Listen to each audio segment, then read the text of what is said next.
do it, y'all. You know your 4 letters pray gotta do it. I hope you guys are having a blessed and a prosperous day, man. I'm back with that Falcon talk episode. I know y'all, I've been MIA. I know I've been gone, but there's a lot of things going on, man. A lot of things going on in my life. Sometimes you just gotta step away for a little bit to get your mind right. I do want to say smash that like, subscribe button for your boy. You know, Atlanta fans, I had to speak on what's transpired within the last 24 hours. Arthur Blank finally came to his senses and got Dan Quinn up out of there. Got TD up out of there. Something that should have been done a couple seasons ago, if you ask me. But hey, who am I? What do I know about football? What do I know about building a championship team? What do I know? What do I know, man? Thing is, Dan Quinn just been so bad. He's been so bad. That mediocrity was viewed as success. Mediocrity. A mediocre 7-9 back-to-back was viewed as success by his boss, by his overseer, Arthur Blank. That's how bad he's been within the past 2 years. Started off 1-7 last season. Started off 0-5 this season. It's just something that's inexcusable. It's something that you cannot allow as an owner. Something you cannot allow as a franchise. You don't ever want mediocrity to become the standard for your franchise or for your players or your coaches or the organization when you're trying to build a championship team. Honestly, I think more heads are going to roll. Some of y'all may not like me, but I think Matt Ryan's up out of there. I think the franchise just needs a completely different direction. Matt Ryan's 35 and counting. His arm talent was never the greatest. He's definitely on the back end of his prime, on the back end of his career. I believe they only get $5.5 million in guarantees next season, so it's a prime opportunity to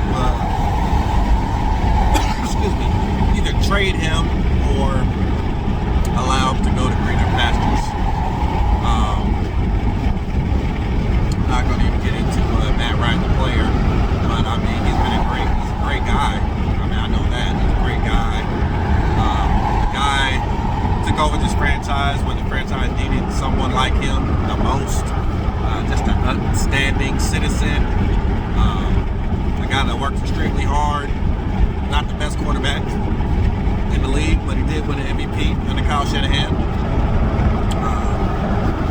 But always just missing that it factor to me. Just always missing that it factor. And at this point, you know, it's a new league now. We got these young guys. You got Mahomes. You got Jackson. You got guys like Russell Wilson. You got guys like some of these other guys that can make things happen. Joe Burrows can make things happen. That's a rookie coming in. Danny Dimes.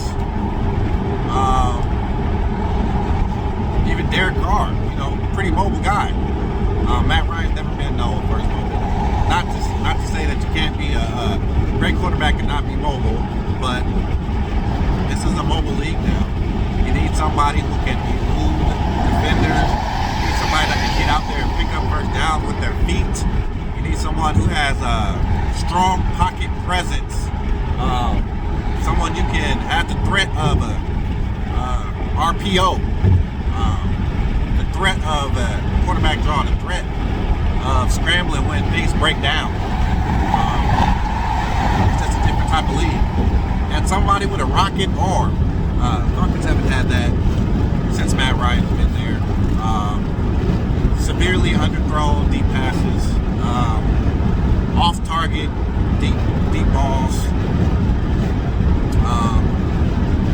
It's something that a lot of these other teams view as a strength, and it's been a weakness for the Falcons offense for quite a while. not piling on Matt Ryan, but I'm just telling it like it is. Falcons need to go in a different direction. I don't know if that means moving on from Julio Jones too, but Todd Gurley, some of the guys that were just signed recently by the front office, thinking that they have a chance to make another run at the championship, which is completely ridiculous at this point. 0-5, just been a bad team. Got out to some nice 20-point leads early, but can't hold the leads, man. That's been the mark of Dan Quinn's tenure here in Atlanta. So I think that's about it for me, man. I just wanted to speak on this situation. So it's a great day. It's Emancipation Day for Falcons fans, man. 28-3 day is this day is no more. 28-3 is no more. We're getting rid of all the coaching staff.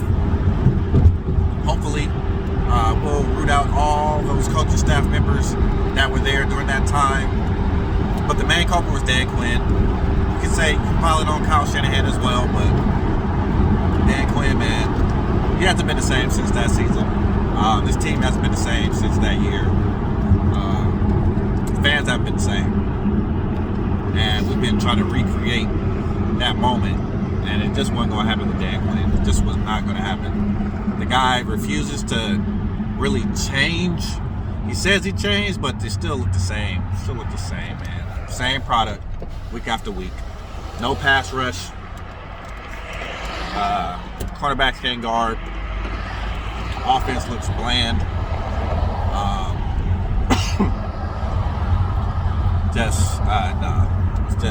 It's been time. It's been overdue. He doesn't know how to make adjustments in game. When some of the strongest parts of the offense are taken away, we don't know how to go to, another seemingly plan B. Never have a plan B or plan C. On defense, never have a plan B or plan C. It's always, here's what we got. We're just going to line up and be better than you. And you just can't do that in the NFL. You got to be able to scheme. You got to be able to scheme blitzers open. You got to be able to scheme wide receivers open. You got to be able to scheme running back lanes. You got to be able to scheme tight ends open, fullbacks open. You got to be able to scheme coverage. Bait the quarterbacks into throwing into coverage when they think it's man, it's zone. Bait them into throwing bad passes on third down. Just don't line up and do the same thing over and over and over and over. That's what we've been seeing for the past 3 seasons from Dan Quinn. And it's just time, man. It's beyond time to move on. Like I said, this is Freedom Day. This is Emancipation Day. Dan Quinn, the guy, seems like a great guy, but the coach had no clue what he was doing. Had no clue, no idea what he was doing these last few years. To me, he kind of hid behind Kyle Shanahan those first few seasons there. And Shanahan pretty much dominated the league with that offense he had with Julio and Sanu and Hooper and Tevin Coleman and Devontae Freeman. I mean, he just took the league by storm. And Dan Quinn rode that wave, man. Once Shanahan left, he was really exposed about, play calling, defensive personnel, drafting, time management, even making sure your players know the rules. You saw that with the onside kick in week 3 or week 2 or whatever it was against Dallas. Like, players didn't even know they could go up and touch the ball. So just all bad, man. Hopefully, I'm hoping for a shiny new team next season. Even if we have to go, take our bumps and bruises. We're taking those bumps and bruises already, so we might as well at least be able to look forward to something with some fresh legs out there, some youngsters. Hopefully they can grow into a great team. But yeah, I think it's time to blow this team up, man. Like I said, I don't know how many vets will stay. Hopefully some of our favorite vets will still be there next season, but if they're not, they're not, man. I'm riding with the Falcons. I'm not riding with one player. I will say this, I'll be a fan of Julio Jones his whole career. But I'm not just riding with one player, man. This is about the Falcons. It's bigger than just one guy, one coach, even one owner. I mean, I'm not a big fan of Arthur Blank personally either, but he happens to be the owner of the Falcons. So, hey, what can I say? What can I say, man? What can we say? He calls the shots. He says when somebody's fired, and he says when they're employed. So all we can do is hope he makes the right decisions. It's your boy, Let's Pray. Hope you're having a blessed and a prosperous day. Take care, man. Falcon fans, we have been emancipated. We are free from the Dan Quinn era. Hope you guys are happy like I am. Really not disappointed in the 0-5 start. I knew we were a bad team, going to be a bad team going into this season, and I haven't been surprised by anything, actually.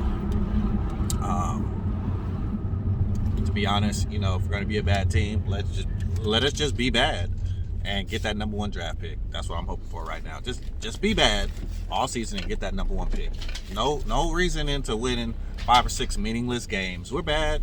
We're not going to make the playoffs. Let us get that #1 pick and see what we can do with a shiny new quarterback. Who's tanking? Peace out.